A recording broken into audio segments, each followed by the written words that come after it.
Hello there, everybody. Welcome back to the Objectively Bad podcast. Once again, I'm your boy Dan, and I'm here with Chad after a little bit of a break from last week. Yes. Sorry about that. That's all right. Should I explain what happened for those who... Yeah, I guess you might as well. I like how I said that's all right as if you're apologizing to me and no one else. Yep. Tell the viewers what happened. So if you didn't see the post on the channel recently or aren't following my Instagram, I believe is the other place I posted it, I recently had my PC hacked. Don't know how it happened exactly. I think I got a virus of some sort from clicking on probably porn or something. I don't know. That's not what it is, but who knows? You never know, man. So I had a lot of my accounts hacked. Luckily, no damage seemed to be done. I had a weird few things like posted on both my YouTube and personal Instagram, like gambling website ads for like a fake Mr. Beast or some shit. But I deleted those, secured all my accounts. Everything seems to be fine. The reason why I know it's my PC that got hacked is because not only did I have my like Gmails hacked into and my Instagram, but I also had my like Windows ID hacked into that's usually logged into your Microsoft account. The email of that was completely changed. So yeah, I've had to reset my entire PC. I've had to change passwords to everything. It's been a long process, really annoying. But I think we're all good. Just a reminder to all you guys out there, make sure to keep your shit secure. Don't click on weird links. Yeah. Try and have two-factor authentication if you can. Don't use simple basic passwords. Just be smart about it. Just a nice little reminder for y'all up there because it happens.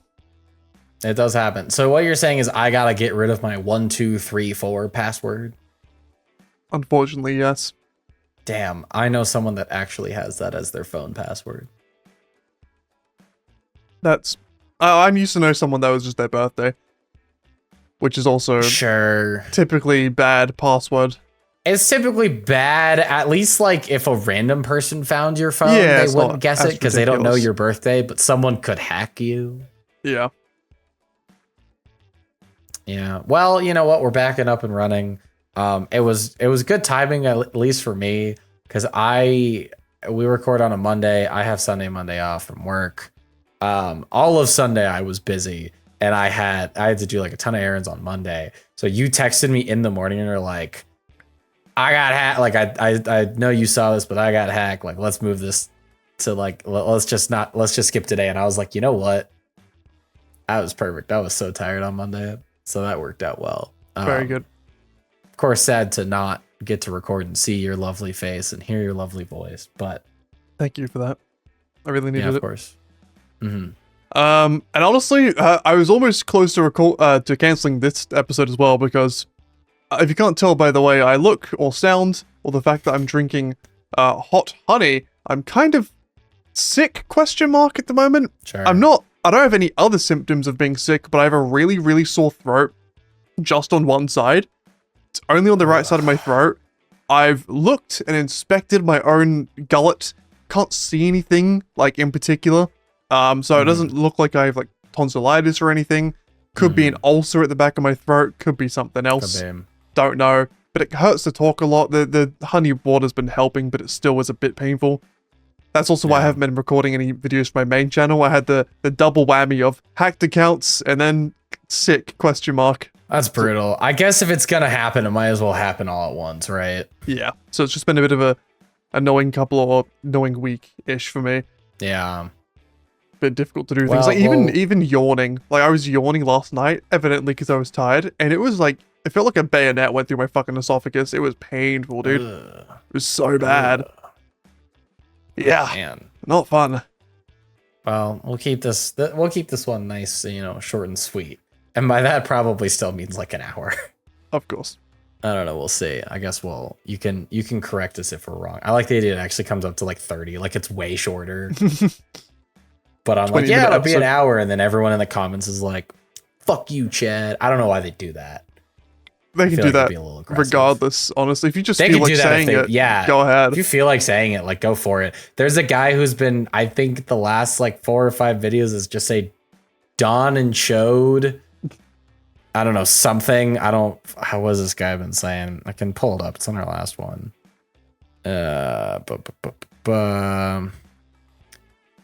Don and Chode, let's go. Hell yeah. That's all he's been saying. He's usually the first one to comment. I don't know why, but whenever I hear the name Don, I just think of Don Cheadle. That's fair. I can't think of many other Dons. There's Don John the movie with John Cena? No. Jordan Ghost. No. Joseph Gordon-Levitt. That's the one. Oh, yes, it is Don John. I was thinking of a completely different. I was thinking of what's that? It's like something Ricky. Ricky Stenicki. Ricky Stenicki. That's what I was thinking of. That's a banger. I got the name rhyming thing right. I got nothing else right about that. Yeah, no. Don John, I've seen the first 20 minutes. Apparently it's about a guy that gets laid a lot. Good for him. Can't relate. Yeah. I mean, he is. The whole movie's like him just getting a new woman every like minute for the first like 5 minutes, I swear. Damn. More than that, but yeah, you get the point. Good for JGL, I guess. Yeah, that's his Inception. Just like it's Inception, but it's just sex dreams. Honestly, I feel like that'd be a more realistic movie. I feel like that's what people would be doing more if they had the option. Honestly, yeah. Because you could have like hyper realistic. That does feel like something someone would pay for. They're like, I can have a hyper realistic sex dream about like having sex with someone else and it feels like I did it. I mean, dude, we're probably not that far away from that happening. To be honest. I was going to say like virtual reality and all that and like AI. Like I've seen like a few like clips like on Twitter and TikTok over the past like year or so of like, you go to like these conventions in like Japan or Korea and they have like hyper realistic, like super automated like sex machines where like you get strapped into VR and it's like custom, you can custom make like a model that's like for you. And then they also have a machine that you're like plugged up to, like your penis is plugged up to. Okay. And it like basically simulates the video. And like we're already there, so we're probably not that far away from like just fully immersed. These are at conventions, like people are like just fucking these robots, like they're not fucking the robot. There's a guy there. I've seen one clip of this. Like I don't know what convention it is, but it's like a guy showing this like machine they built as a company, and he's just showing like saying like what it can do. So like, okay. I thought they were just like, here's our product. Want to try it? I mean, maybe after hours, who knows? But in the clip, he's just like, hey, this is what this does. And he's so professional about it. He's like, here's the Gluck Gluck 7000 that replicates a human mouth. It's like, you're very professional about this whole thing, aren't you? Very professional and like nonchalant about this thing that you should be very chalant about. It's very interesting. I do wonder, because we all know sex sells. Like the porn industry is like the most like profitable like thing online. Like it's up there. I think like someone was recently just telling me that like OnlyFans profit margins are like way bigger than like Roblox, and Roblox is like the biggest game in the world. Damn. I mean, there's that. There's also like if you kind of throw on the more traditional or like nicer end of like sex sells, like weddings are super fucking expensive. Yep. I'm trying to think of other like. You know, there's so much consumerism in like Valentine's Day and like flowers and all this where it's like fashion magazines and fashion. Japanese sex conventions. Yeah. So I was just going to say, because sex sells, I reckon like the first thing that like fully augmented stuff is going to be used for is probably sex. Yeah. Be one of the first big markets for sure. It already fucking is. Like, VR porn's already a thing. It has been for years. Sure. I just wonder, when we do get that first sense of, like, one, I don't even know if it's possible to do, like, a full-on, like, Ready Player One, Sword Art Online, fully immersed thing. Sure. I imagine it probably would be if we can learn how to, like, put the brain into, like, a dream state, kind of, and then control it. I don't know. But it will be interesting to see, like, when that does, if it happens, what people will be using it for straight away. Because I see what you do is you just put someone into VR, and then every time something like happens to them, you just like shoot them. There's just a guy that's there doing physical damage to you. That'd be funny. That'd be kind of fun. They're like, yeah, this is high tech. You're like, this is just a room with a guy in it, and I think he has a bat. And you're like, yeah. Don't worry about it. And if there's wind, he just like blows on you. Yeah, he's just going like.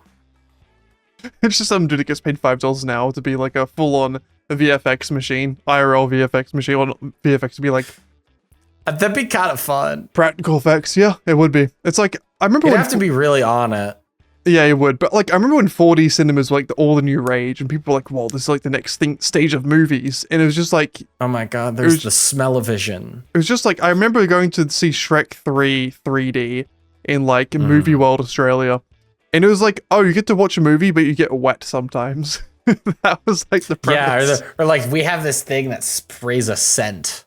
Yeah, And it kind of works and it's kind of gross. yeah. I'm so glad we strayed away from 3D. That we don't need it. It was cool for a bit. The concept is cool, but movies are worse.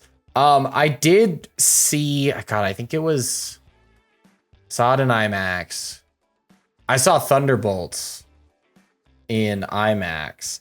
And going in, when I got there, the person that was like supposed to check you in just wasn't there. So I just went to my theater because I already like paid for it online.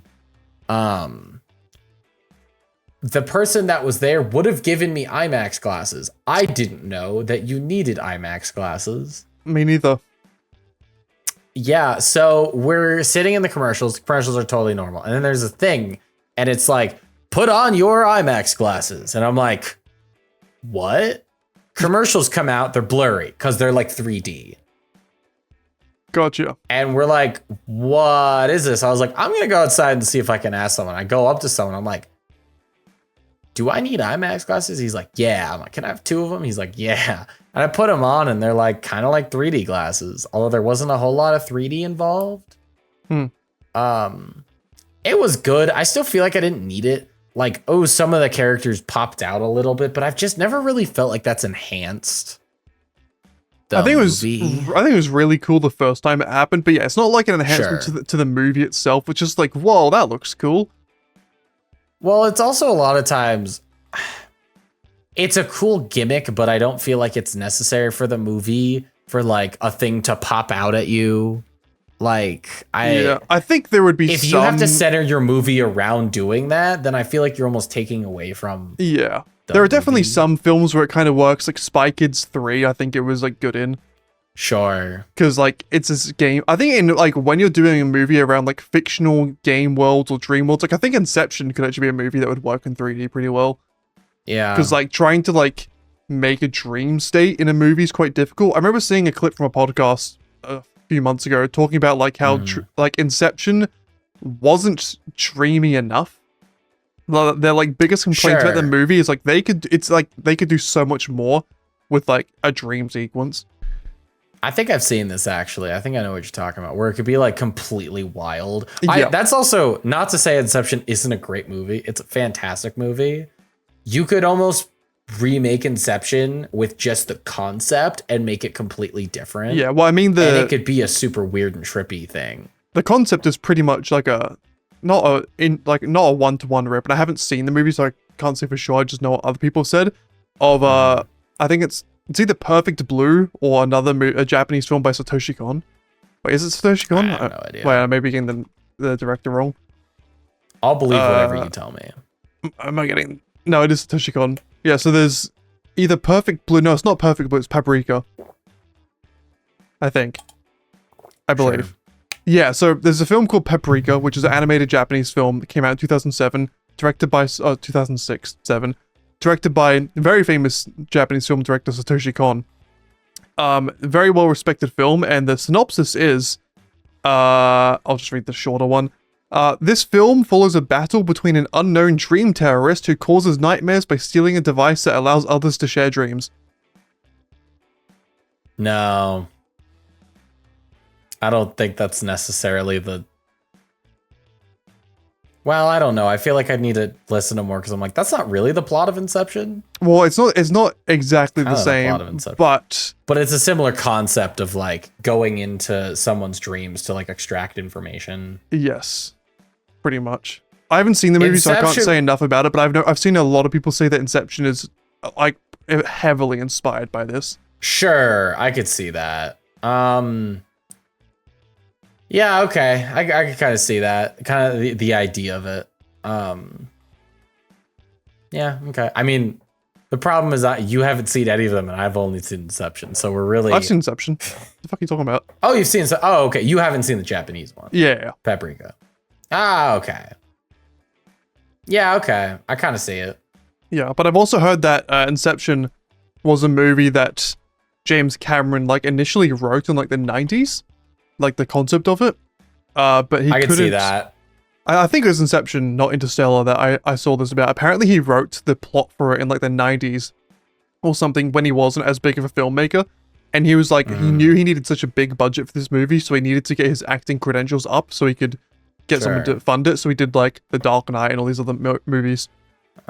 You're talking about Christopher Nolan. That's the one. Sorry. Yeah. I'm getting okay. It's directors confused. Kind of same vein. Yeah. So so he did a bunch of movies to like, you know, get his reputation up, and then he did Inception eventually. That's pretty sweet. Yeah. So I always forget The Dark Knight came out in the 2000s. Batman Begins is like 2005, and that always throws me off. I know, it feels like The Dark Knight Rises was 2012. Yeah. And I just want it to be a newer movie than it is. And then, like, obviously it isn't. And then I go and watch it, and you kind of see, you're like, this is kind of a 2000s movie. I think it's that all the 2000s comic book movies have kind of a feel to them. Like, even Tobey Maguire's Spider-Man is great. It has that kind of hokey, like... Yeah, I do like it, though. It is quite... comic-y feel. Like, it's very nostalgic. Oh, it's great. And then you go and watch The Dark Knight or even Batman Begins, and you're like, this came out in the same era as, like, Ben Affleck's Daredevil. This is not the same thing. Like, it's kind of the... I'm probably wrong. It feels like the first... serious dark comic book movie, because there are quote unquote dark comic movies, because you got like Blade and you got like, oh god, kind of Daredevil. I wouldn't even call Daredevil, the original Daredevil, dark. It's dark physically, and that's about it. The Incredible Hulk, I guess Blade. The 2008 one. Well, that would have came after Batman Begins. I wouldn't even say that's dark after Batman either. Begins. No, it's not super dark. That's still kind of like comic-y. Kind of thing. I mean, obviously, we also put The Dark Knight in that vein because I guess Watchmen, that came out in 2009, so Dark Knight would have beat that out. Hellboy, kind of, but that's also still a little hokey. I guess Batman's a very unique character though, where he doesn't really feel like a superhero as much as just like a action. I don't know, not an action hero, but like Batman and the way he's portrayed in films is very different to like a Superman or an Iron Man or a Thor. Yeah. So the way, especially the way Christopher Nolan directs his films, it doesn't feel like he's a DC character. It feels like it's a real world where it's just like this vigilante guy. I can't really explain what I'm thinking, but like it feels like inherently very different. I would say The Dark Knight is like honestly one of the best movies of all time, in my opinion. I think it's a great movie. It's fantastic. You still haven't seen it. Is that correct? Yep. Son of a bitch. Go watch that movie. It's so... You watched Batman Begins not that long ago. It's so good. We've been through this. I was going to watch it, but I had to watch the Mario movie. Yeah. This podcast is ruining things. No, it's not. Maybe it's ruining some people's lives, but that's on them.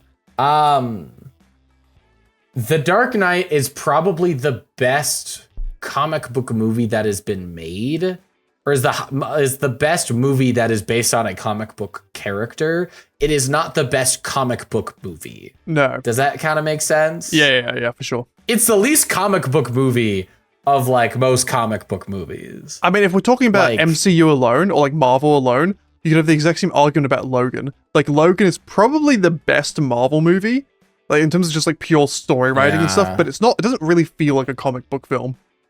It's not super comic-y because it's pretty serious. And that's the other thing, is comic book movies are like, they're real campy. Yeah, like I think the best comic book movie is probably still Infinity War. Or like Into the Spider-Verse / Across the Spider-Verse. Yeah, true. I was thinking more live action. That one's a little different because it's an animated medium. It's like obviously it's going to be a little more closer to comics, just stylistically. Yep. Thor Ragnarok is really good. Honestly, the newest Superman I think is a fantastic comic book movie. I agree. It feels very comic booky. Like there's a ton of stuff where you don't need to know all the information. Stuff just happens. Like I've seen people complain. They're like, I don't know who, Mr. Terrific is. I don't know who Hawkgirl is. I know who Hawkgirl is. I don't know who Mr. Terrific is. That's fine. Yeah.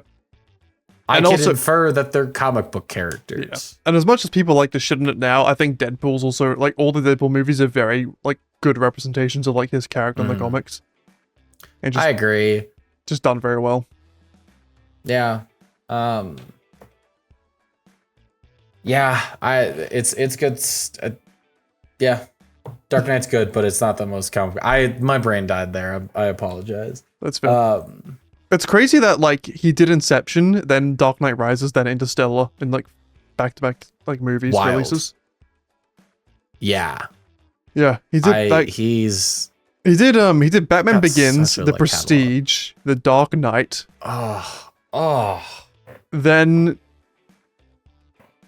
Inception, Dark Knight Rises, Interstellar. Yeah, that's a ridiculous. Dude, what the fuck? That's a ridiculous. So what came after Interstellar? Dunkirk? I think it's Dunkirk. Did he do? Why is he listed as a director for Batman v Superman? What? I was like, that probably is wrong. Okay, yeah. Or he was like semi-involved or something like that. It would be Dunkirk then. Yeah. Dude, Dunkirk, Tenet, Oppenheimer. I love Tenet. I think it's underrated. I think it is best viewed with headphones on because the sound. I don't know if you've ever seen Tenet. Nope. It's a cool action movie. It's a like a thriller. It's got really weird time rules in it. That's kind of confusing the entire time. And it is good to watch a YouTube video after you watch the movie. But I thought it was really sweet. The sound mixing could be a little better. Mm-hmm. Oftentimes the music is super loud. I mean, that's kind of a Nolan thing. Like you've seen Interstellar. That is kind of crazy. A Nolan thing. It's a little bit. I'd say it's a little more in Tenet than it is in Interstellar. To the point where you're like, sometimes you're like, I can't really hear dialogue. But if like I watched it on my laptop with captions on, with headphones on, perfect. Gotcha. I'm gonna have a lot of people disagree with me. I like Tenet more than I liked Oppenheimer. Ooh. Partially, Oppenheimer was good. It was so long, but they all are kind of really long. Most of his movies are really long. Yeah. Tenet's 2.5. Oppenheimer's 3 on the dot. Dunkirk, 1:46. That's actually pretty short.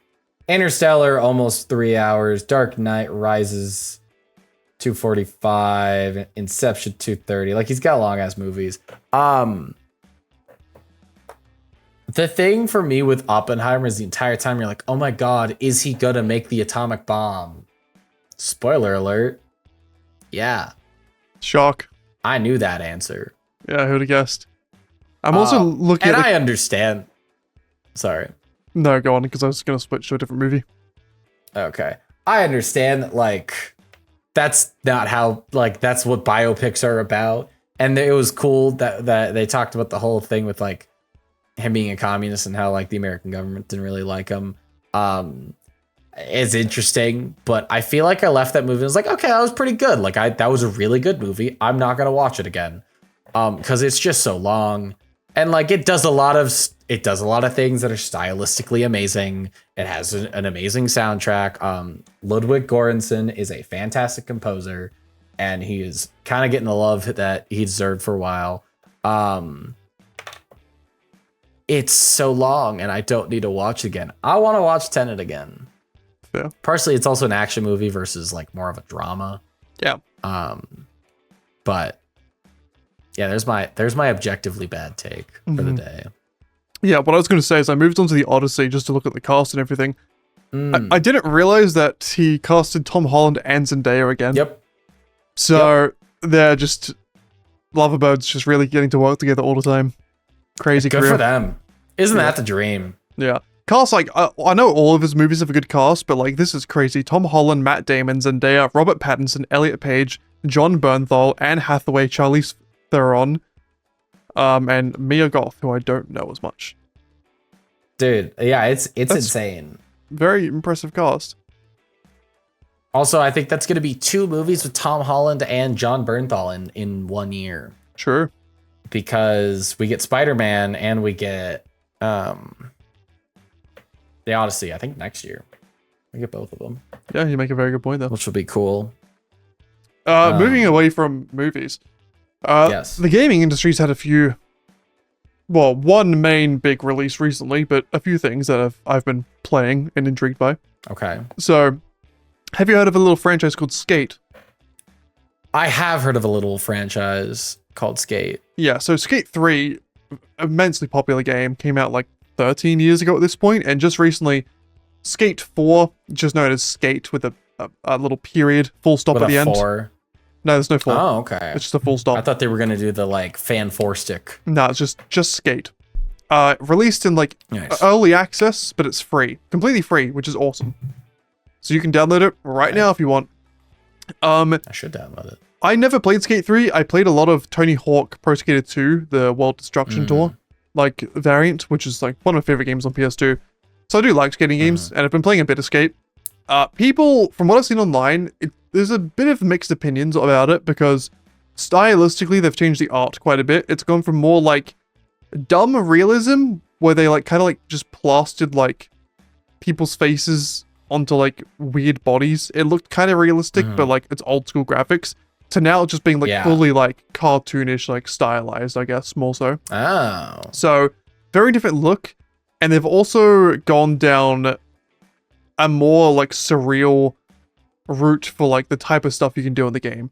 So like one, there's a lot of glitches that people can abuse to get like massive speed, jump in the stratosphere, and a bunch of dumb shit like that, which is fun. Hell yeah. But they've also just made it so like you can like fly as your character pretty much. Like if you jump off a building, you can like put out your arms and basically it's like you have a wingsuit and you can like fly to different places as your character. Hell yeah. And there are some like ramps that are between buildings. So you go down and you go up and you get like hundreds of feet of air. So it's like it's crazy. Like the amount of stuff you can do in this game is ridiculous. You get crazy airtime, like things that just are not even close to possible in real life. And there's a lot of people being like, I miss my old skate games that had a realism and stuff. And like, hey, you can have your opinion, but also, in my opinion, my objectively bad opinion, it's a video game. I want to have fun. In my opinion, the more like dumb shit you can do in a game, the more fun you can have.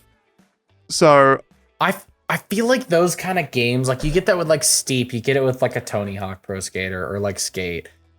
Having kind of a dumb physics engine or a wacky physics engine is kind of the fun aspect of that. Yep, I agree.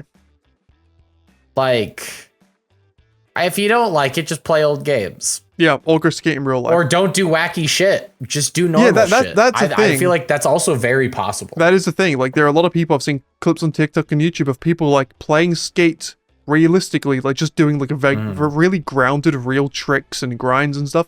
And you can completely do that. Sure, there may be like a few challenges around the map that may be not accessible if you want to play in a realistic way, but you still can for the most part.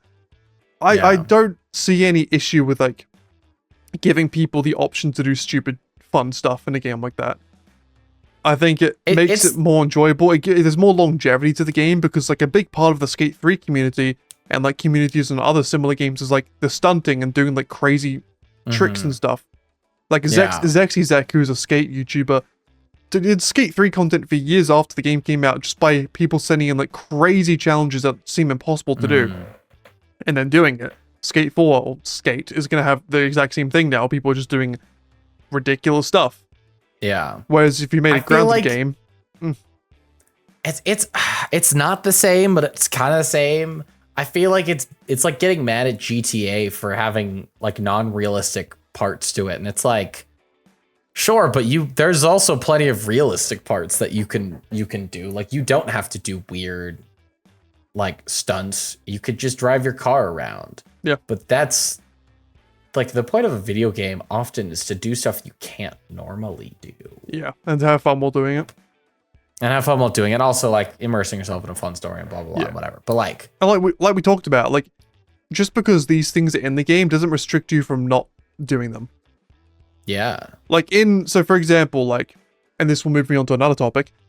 My favorite game, it might have overtaken Skyrim now, I can't lie. It's like, it's teetering of all time is RuneScape. Uh-oh. Sure. Whatever version you like, RuneScape 3, old school RuneScape. I play old school more at the moment. I like both of them. But like in RuneScape, because it's an MMO with so many different ways to play the game, like all near infinite possibilities of stuff you can do. There are obviously methods to like train your skills or get money that are like way faster and more ridiculous. Especially on RuneScape 3, which is like the more modern version of the game. There's like things you can do that are like near cheating with how ridiculous they can be with like methods or like even just like in-game purchases and stuff like that. Now, while you could argue these things shouldn't be in the game because they ruin it for other people or ruin the experience, you can always choose just not to play that way. You can choose to play it in different ways. Like RuneScape has a built-in game mode called Iron Man, where it restricts you using the trading hub of the game, so you can't just buy easy items. You have to get everything yourself. You can't trade with other players, and you can't like do bosses with other players and have them just like carry you with their better stats and gear. So like it makes it a self-sufficient game mode, which is a really great way to play. So you can choose just to like do it that way. Same with like Call of Duty. If you don't want to use like an OP perk that makes the game too easy, you don't have to. Same with GTA. You don't have to use the oppressor if you think it makes the game too not fun. Now, obviously, there's an argument to be made of like, it's difficult to not do those things when they're in the game already. But, I don't know. I feel like in games, I'd rather there be the option to do more rather than the restriction. Yeah. I also feel like the like Skate franchise it's a game of like fucking around on a skateboard. Yeah. So it's not even like, oh man, they give me the option to fly, I guess I have to. It's like the whole point is to fuck around and do whatever you want. If you don't want to do it, don't. Like I feel like that's fine. Now, if the whole game was doing that and you couldn't do regular shit, then sure, but you still can. Yeah, like I said, seen multiple videos of people just like doing realistic skating, just grinding on like very small ledges and benches, doing kickflips and stuff. Then you also see videos of people flying to the moon. I mean, there's like classic videos of people playing like Tony Hawk Pro Skater, and it's the guy jumping off this massive like water dam and doing the like kind of Jesus cross thing like while holding the skateboard, and Pearl Jam is playing. Like that's I'm pretty sure that's Skate. Is that Skate? Okay. I think that's Skate, yeah. Those games are the same. The Jesus like T-pose thing is very much a Skate thing. So like I don't see why we're getting mad here. That's not real. No. You can't do that. Yeah. Unless you work for Red Bull. There definitely are changes compared to the other Skate games. I think people have a right to be somewhat upset about. Like the art style is a very big difference for sure. Just the general game loop is different, but it's in early access. So things like on the old Skate games, you could like fight people and you could like hold them to the back of a car and get dragged. You can't do any of that in this game. But it's early access. They can add those things, I'm sure. Yeah, it's not a complete game. No. Like, so far, very fun. It's difficult to, like, if you don't know how to play it, it's kind of difficult to get used to, like, doing tricks and, like, actually skating well. But I'm kind of happy that it's out and it's free because on top of, like, competitive games and games like RuneScape that I grind, I do like to have a game in my rotation that's just, like, a chill, sit back and, like, fuck around game. For the longest time for me, when I was younger, it was, like, Spider-Man 2 on the PS2, just swing around with the webs. Then I had like Need for Speed, and then GTA. Steep was one for a while. Great snowboarding, skiing game. And now I think this one will be another one where I can just like, if I'm feeling like playing something, but I don't want to like stress too much or think about it, turn on Skate, do some tricks, have a good time. Do some tricks, go about your day. Yeah. Very fun. Yeah, I'd agree. You want to know what's not fun? What's not fun, Dan? FIFA. EAFC. Oh, buddy. 26. Did it come out yet? Yeah. Did you buy it? Yeah. Does it suck? No. Not yet. So, I'm still... If you don't know what FIFA is, football game, very well known. It's been pretty shit for a few years now. There hasn't really been a good one for a while. And it is easily the game that gets me the most aggravated, as it does you as well, I'm assuming. Yeah. Nothing gets me more mad than FIFA, EAFC, whatever. I've been playing it for a bit, past few days. It's definitely playable. I still get annoyed at some things. I still feel like there's some bullshit that's happening to me, but I'm also just a natural complainer, so that is why that happens.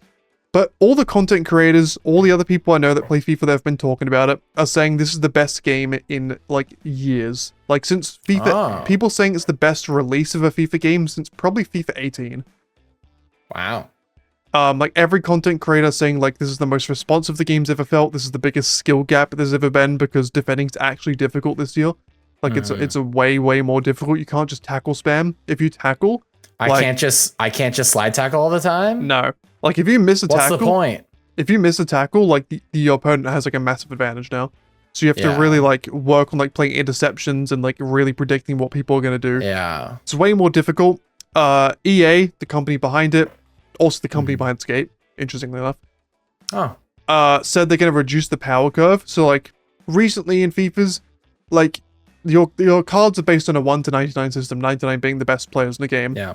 Recently, you've been getting like 95, 96 rated players by like November, which is like ridiculously early. But they said this year they're going to slow down the power curve. So good players are going to be harder to get early on. And I think all the changes they've made so far seem to be pretty good. Okay. So it's a lot more enjoyable this time around.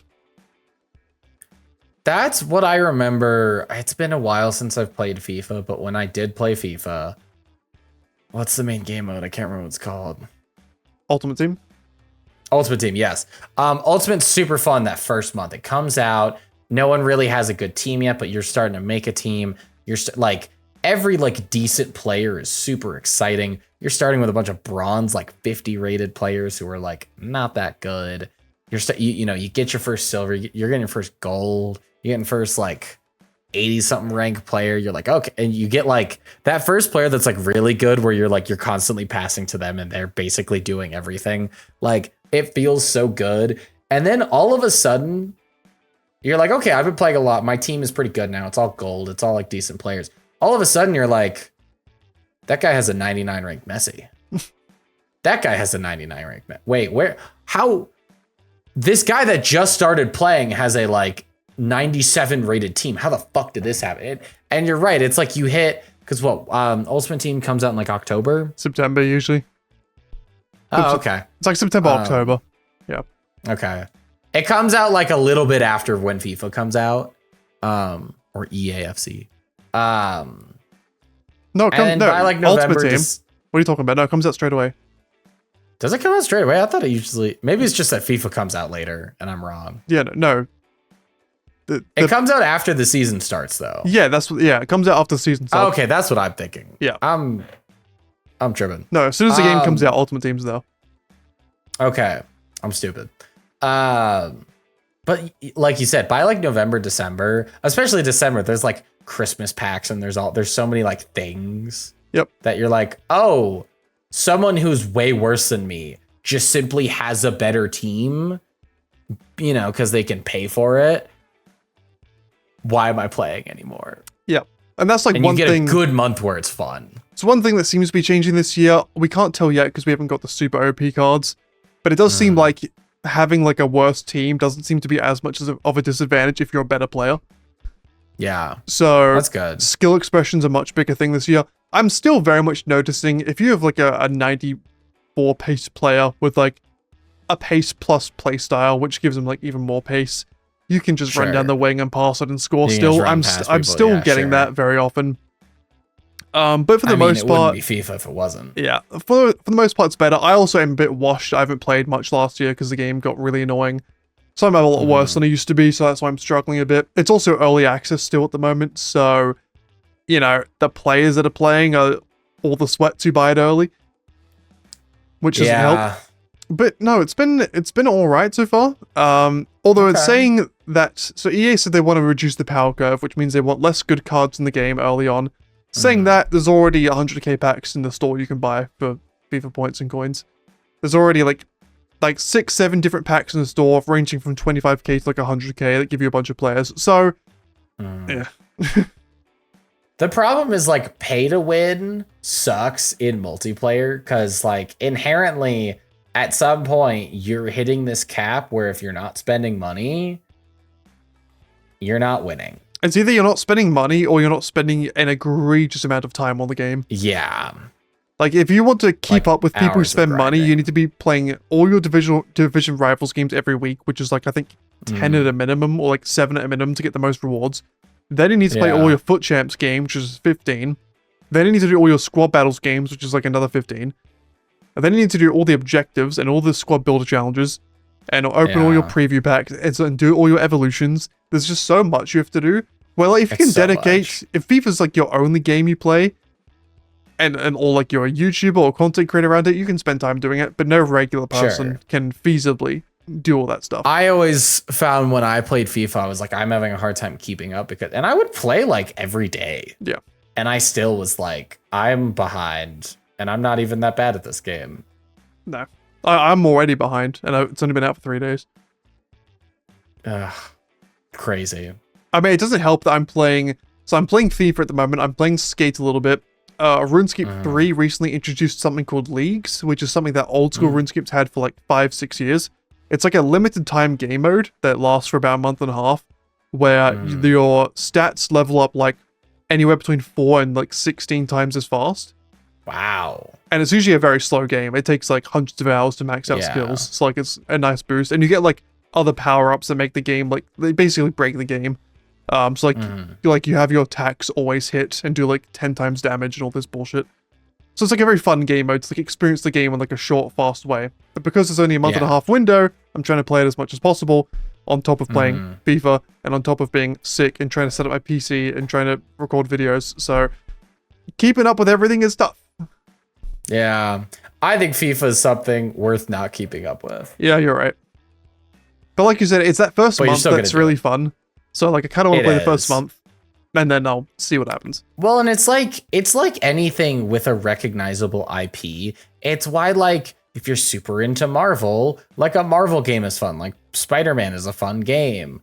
Like Lego Batman is really fun, or like Lego Star Wars is really fun because you're like, that's a recognizable IP and I get to play a bunch of characters I know and like. And FIFA, kind of the same in that way. If you watch a lot of soccer and you're like, oh, I really enjoy this. Oh, I'm gonna like, oh, cool, I get to play as this player. I love this player. This is great. Or, oh man, like this player's on a rival team. I gotta really hate him. Kind of like having him on my team though. Like there's a lot of that, which is really cool. And then you have to deal with all the rage. Mm-hmm. Because God, FIFA makes me so mad when I play it. Yeah, I want to like it. I know it's best that I don't buy it, it is. but I want to. It definitely is. It tempts me for sure. Yeah. Well, speaking about FIFA, another thing in the football world that happened Yes. as we're talking about like 6 hours ago or something, the Ballon d'Or came out. So Yes. if any of you are unaware about what this is, it's basically the award for best football player of the year for the past year. Now the Ballon d'Or, it's like one of a few different best player awards. There's also one there's one called like best men's player. There's one that takes place in like the Saudi like region that talks about it as well. But the Ballon d'Or is the most like recognized best player one. It's the most popular. And it's been very controversial recently. The past, I feel like 5 years. I feel like the 2020s, it's been like pretty controversial almost every single pick. There was a year where a player called Robert Lewandowski should have won it, and they cancelled the award because of COVID, even though people are still playing. That was one because for the longest time, for like a decade or so, it was like Messi or Ronaldo was winning it, and that was basically it. Throw Modric in the middle of that, but it was just Messi or Ronaldo. Yep. As of recently, Messi and Ronaldo aren't really playing at like the top end of soccer, so like that's not really coming up anymore. But even in like 2023, Messi won it, and he was good, and he won the World Cup, but it wasn't just him. Like you said, Lewandowski should have had it in COVID. It was a weird thing where like COVID hit towards the end of the season and they were like, COVID happened. We're not including this. Yeah. The one thing about the Ballon d'Or is like a lot of people, again, if you don't know soccer, like you probably heard of FIFA. Ballon d'Or is not through FIFA. It's through France Football, which is just like, I don't know, I think just like a French organization. Yeah, it's like the Michelin star of football, where like Michelin's a tire company. Yeah, where it's like, if you start to think about it, you're like, well, why are they like, why is this better than anyone else? And it's like, it like subjectively has just been chosen to be. Yeah, but it is like, there's not really. The Ballon d'Or definitely has, it 100% has some sort of internal bias because Bundesliga players never get chosen for it. Premier League players rarely ever get chosen for it. I know Rodri won last year or the year before or whatever it was. But I think him being Spanish helps because they seem to love Spanish players and Spanish like teams for whatever reason. Yeah. But this year, a French player won, which I'm not saying he doesn't deserve it, but there's something to be said about the fact there was a French player. Yeah, it's a weird one because I don't think he necessarily like had the most goals. There is some amount of bias in like, this is a personal award. It is an award given to one player. Yep. A lot of it comes down to like, what did their team win that year? Yeah, so the player who won was Ousmane Dembele, who plays at the French team PSG. So a French player playing for a French team, helpful. But PSG in the past year won their personal league, won the Champions League, and won the 2 cups in their league. So they won 4 trophies, which is very impressive.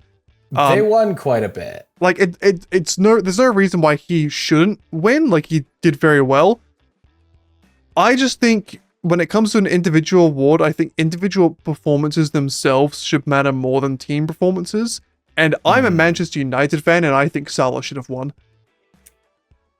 I think Salah brings a tear to my eye, Dan.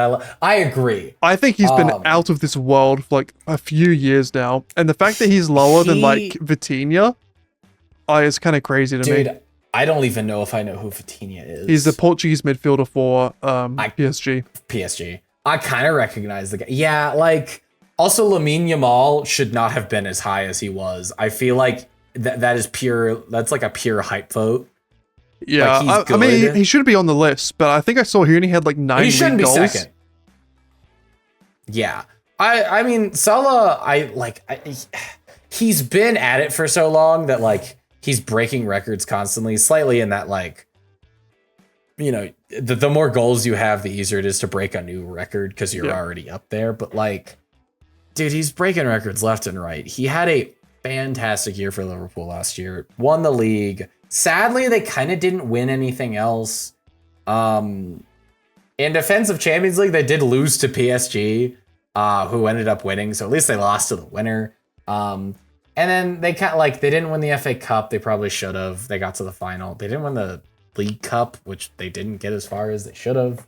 It was also like first year with a new manager. So winning the league in the first year, like I have no complaints there. But yeah, Salah had a fucking fantastic year. I want to say, let me see if I can look up 24-25 Golden Boot.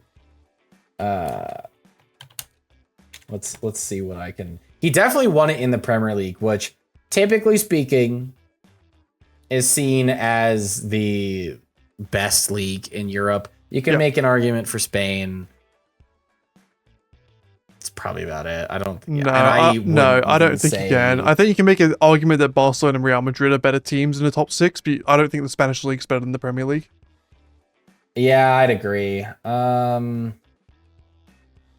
It looks like Mbappe got 31 and won it last year, but I also think that's what Salah got. Yeah.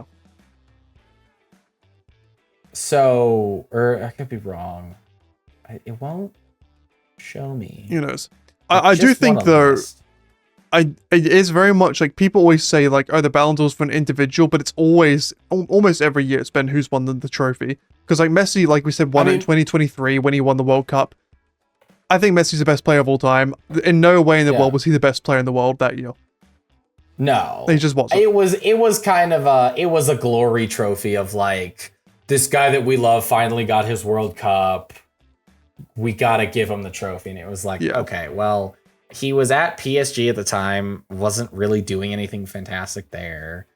I will say he did a lot for Argentina. He wasn't the only, he wasn't obviously like the only good player on that team. Yeah, of course. I think in the final he did score like 2 or 3 goals. Yeah. It's not like it's undeserved, this but Ballon. yeah. I think the weighting of the criteria is definitely more so towards team achievements. You can tell because so they do a top 30. Let's see. I'm gonna do a little count. We go 1, 2, 3, 4, 5, 6, 7, 8, 9. 9 players are on PSG that made the top 30. That is almost a starting 11. Yep. I'm not gonna go out there and say PSG wasn't good last year. No, definitely was. And I will say this tends to happen with the Champions League. It's kind of like whoever wins the Champions League typically ends up having like The best team. Like pick. The best team. Or it's like whoever won the World Cup that year, like with Messi. Yeah. So I know, because I'm going to say something that I'm sure people will disagree with, but I am standing firm on it. If it was based on individual performance alone, Bruno Fernandes would be in the top 30, without a doubt. Because he is in one of the worst United sides. Stats, but he's in one of the worst United sides ever, and he's still putting up ridiculous numbers. He's top of like created chances by far every single season. He's high up there on like goal assist contributions. His work rate, like if you individual alone, Bruno should have had at least a few like top 20 finishes in his career, and I don't think he's had one. Sure. Yeah. He's a player that was definitely better than what United was last year. Yeah, people like look down on him because of how bad United are and because of his attitude sometimes, but like you just look at his performances alone, he's a ridiculous player. Sure. And I think he should have been like at least considered for it. Because like you in the Ballon d'Or, you have like Declan Rice, who's not bad by any means. But what did he do? Yeah. I honestly, I looked at the Liverpool players. Salah, fantastic year, great. He should be up there. He should have won, in my opinion. Whatever. Virgil van Dijk, he's our captain for Liverpool. Fantastic defender. He's towards the bottom, but like, sure, I could see that. Alexis McAllister. Alexi McAllister. Yes. I don't know. It doesn't really matter. He's 22nd and he's above Van Dijk. I don't know why he made the list over like another Liverpool player. He was good, but like I watched the games and I'm like, I don't feel like he was like the best player. The only thing I could think of is like, was there like a cup that Argentina had that, yeah, I did don't know. something, but not this year. So I'm just looking at the stats for Bruno because I want to back up my point. He played 57 games last season, got 19 goals and 19 assists. That's pretty good. That's 38 goal contributions in 57 games for the worst United side in history. Well, in Premier League history. Yeah. Let me see if I can. Like that's a very impressive feat when we have like very bad players surrounding him. If you put him in a better team, he could. If you put Bruno in the PSG team, he probably gets top 5 with those numbers. Maybe he wins it. It's just the team achievement lets players down. Oh, 100%. 100%. Like if Mbappe didn't leave PSG and he was at PSG for this season, he would have won without a doubt. Like no chance about it. But instead he becomes 7th. So I agree. Like I don't think there's no merit to how good your team does because how you perform obviously impacts your team, but it does seem to be like way more important how your team performs rather than how you perform. That seems to be the more important thing in their rankings, and I don't know if I necessarily agree with it. Let's see. Let's go here. So Salah had 29 goals, 18 assists. Yep. Harry Kane next with 26 goals, 10 assists, which, by the way, the next best person is like trying to do the math here. 11 behind Salah. I feel like that should have put him pretty high up there. Mbappe's got 31 and 3, which goes down. Yeah, 47 goal assists for Salah is like ridiculously impressive. Dembele has 29 goal assists. Salah's like almost double that. Yeah. So that's what I'm saying. If you put Salah in the PSG team, he wins it. Unless they're racist, which they're French. They might be. Sure. The French would never be racist towards a Middle Eastern Muslim man. That would never happen. Or African, but yeah. Yeah. That's true. Egypt's close to the Middle East. It's not the Middle East. You're entirely right. Where is I don't see your boy on this list here. Was this last year? What are you looking for? Goal assist contributions. I don't see Bruno. What list are you looking at? Transfer market 24-25, top 5 leagues, goals and assists. I don't know then. Because you said what he had 19 and 19? Yeah. He'd be really high up on this list. I don't see him at all. This was last year? 24-25? Yeah. Should be.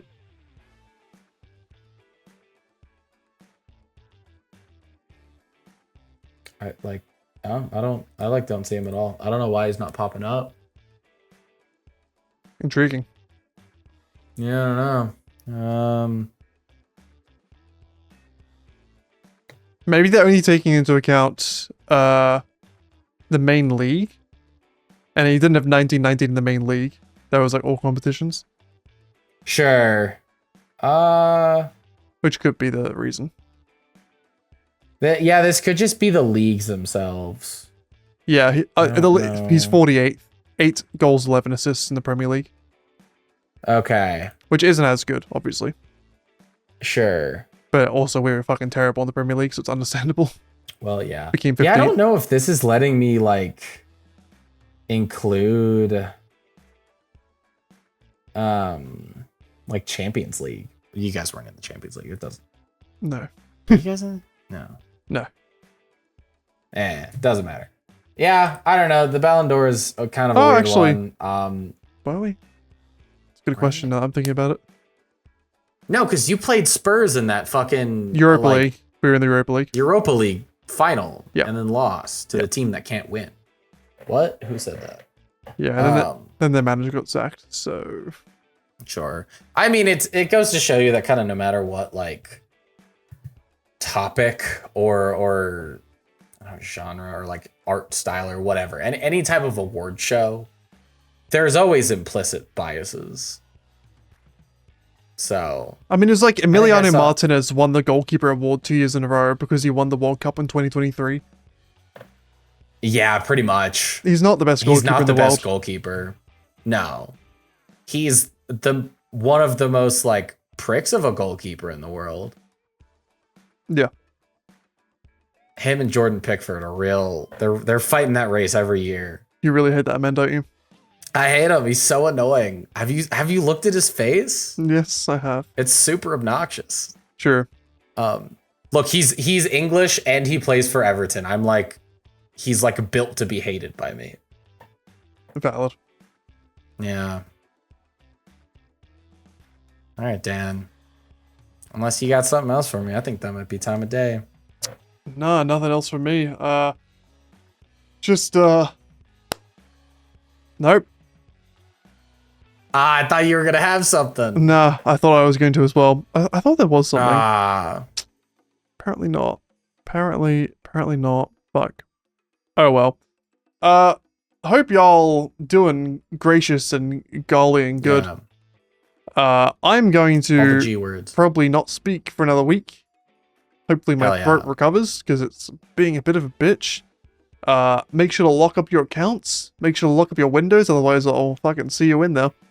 Dan will sneak in there. Yep. He's a sneaky little guy. Mm-hmm. Even though I'm a tall man, I got light feet. Mm-hmm. He's like a snake. He's slithering in the windows. I was born the year of the snake. So are you. Yeah, that's true. Lock up them windows, kids. Yeah, we're gonna slither away now. See you guys in the next one. Bye. Peace.